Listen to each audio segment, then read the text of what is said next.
going on, Jets fans? Welcome into the Jets Report. My name is Patrick Siepman, and coming up on today's show, football is back for the New York Jets as day one of rookie minicamp just wrapped up. So we're going over all the latest takeaways, some highlights, some news that came from Jets rookie minicamp, and I'm super excited that Jets football is, I would say, officially back. First real practice here for the new regime of the New York Jets. But hey, if you guys are fired up for this season, hit me with a me down below in the comments section. I cannot wait to see this, Jets team hit that football field for the first time on a Sunday. But we finally got a real taste today with rookie minicamp. So if you guys are fired up for the season, hit me with a me down below in the comments section.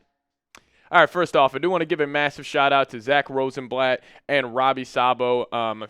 To start today's show, we're going to be using a lot of tweets from them. They're kind of going to highlight today's show as they were actually at Jets rookie minicamp today. So first off, shout out to them. But some news here. The Jets actually announced some numbers for some rookies. Armand Membou is going to be rocking number 70. Mason Taylor, number 46. He actually has a hilarious quote about that we'll share with you guys here in a second. But also Arian Smith rocking number 82. Xavier Gibson was rocking that number, so I don't know if this is just a placeholder for Arian Smith or maybe Gibson's changing his number. But my favorite number out of all this is Malachi Moore rocking number 27. I think that's a perfect fit for him, and it's just going to look awesome there on game days for the New York Jets. But let's first start off with some rookie minicamp news here.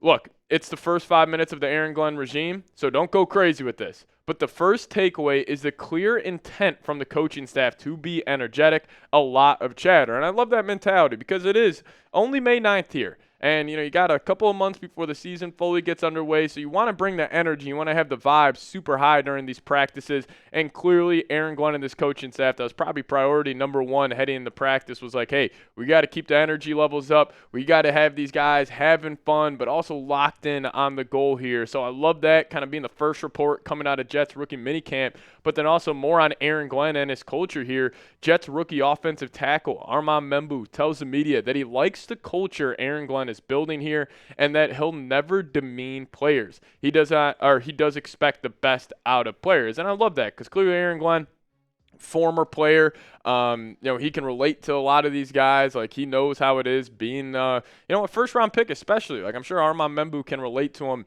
in that aspect, but he's not going to demean these guys. And I just love that the first impression Memebou kind of has of Aaron Glenn is an extremely, extremely positive one. But even more here on Armand Memebou, as he was kind of the star of day one of rookie minicamp for the Jets, saying Jets doing some team drills out of the gate in rookie camp. Armand Memebou looking good so far in 11-on-11. He can move. He has had some nice blocks on defensive tackle Peyton Page. And, I don't mean this to demean, funny enough, Armand Memebou by saying this, but he should be dominating rookie minicamp. Like, every single video clip we get from these practices should be Armand Memebou absolutely dominating whoever, is lined up across from him. And, Memebou obviously being the 7th overall pick, like, that's what you would expect. That's what every team should expect from a guy that was taken in the top 10. But also, he was doing media after practice today, and he just looks massive. Like, he's got some massive arms on him, but he also looks very athletic, which obviously was a big reason why he went top 10, the combination of his size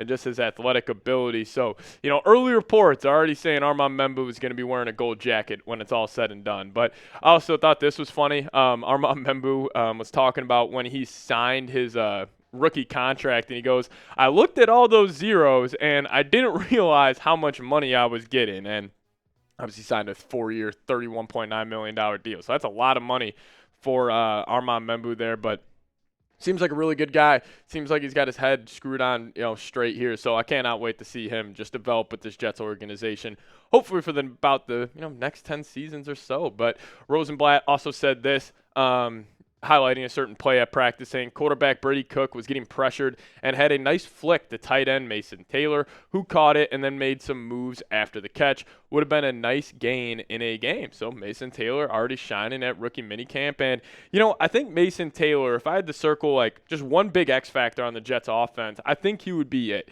Because, you could maybe go to a guy at the wide receiver 2 spot, like a Josh Reynolds, Arian Smith, Malachi Corley. But for me, it's got to be Mason Taylor, mainly just because of what the Jets are expecting out of him. Like, I'm sure they're saying, hey, you should be an every down starter for this tight end group. You should play all 17 games. They're probably banking on him going for around 700, 800 yards in his rookie campaign. And just even seeing the videos on Twitter, he's a big guy. He moves so smooth. Like even when he's just running routes on air, you can see just the bend and the break he has at the top of these routes. Like he already looks like a polished veteran in the NFL. And, hey, Brian Baldinger compared him to Travis Kelce.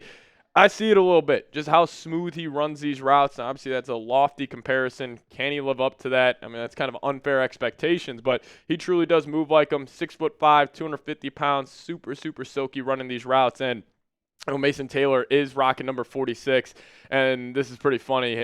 Mason Taylor on number 46 saying, that's just the number they gave me. Said he doesn't care about the number. He just wants to play football. I love that. It just kind of shows that, like, he's keeping the main thing. Like, he's not worried about how it looks out there, what jersey number he's rocking. He just cares about playing football and winning every single rep. So I love that news coming out on Mason Taylor. But, hey, he's rocking number 46. I asked you guys on a previous show to type those 42s, but we officially got his jersey number. So type those 46s down below in the comment section. I will say, as a guy who maybe was thinking about getting a Mason Taylor jersey, I don't love number 46, but if he ends up being a stud, who the hell cares? But if you guys could, show Mason Taylor some love. Type those 46s down below. Rosenblatt also tweeting this out, saying Arian Smith's speed is obvious. Just made a nice play on a slant from Brady Cook.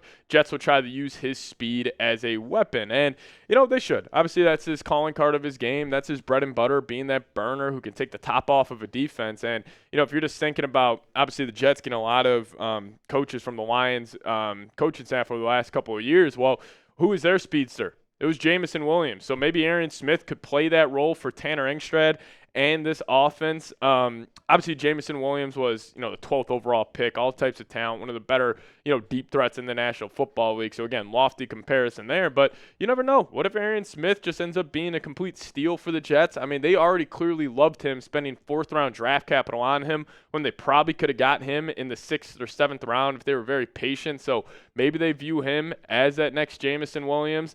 And if he could be that in the Jets offense, man, then you got Garrett Wilson just running that X, and then you really could recreate the Lions offense, or Mason Taylor, Sam Laporta, Garrett Wilson's Amon-Ra St. Brown, Arian Smith is Jamison Williams, and you got a stacked offensive line.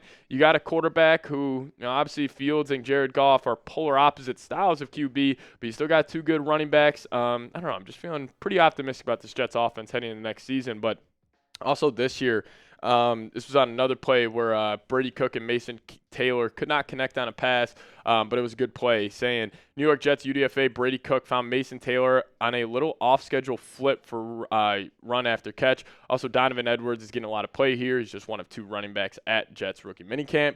Just now, Cook overshot Taylor on an open shot down the field. Clear read, correct read, just overshot it. So, hey, back-to-back plays of Mason Taylor getting open. We can already count that as 3 plays of Mason Taylor having a positive rep here. But, just kind of to conclude my thoughts, obviously Aaron Glenn can talk about, what he wants from his organization and what an Aaron Glenn team would look like. But until it comes to fruition, it's just talk. And after day 1, everything we're hearing, all the reports that are coming out, it kind of seems like this is coming to fruition. Like everything that Aaron Glenn has set out to do this offseason, this is the first day of it. Obviously, there's a long process to get to the start of the season. Then you go throughout the season. But I'm starting to believe in the New York Jets a whole lot more, and it starts with the head coach. It starts at the top at Aaron Glenn, and I think he is going to be, in my opinion, potentially the best head coach in that division.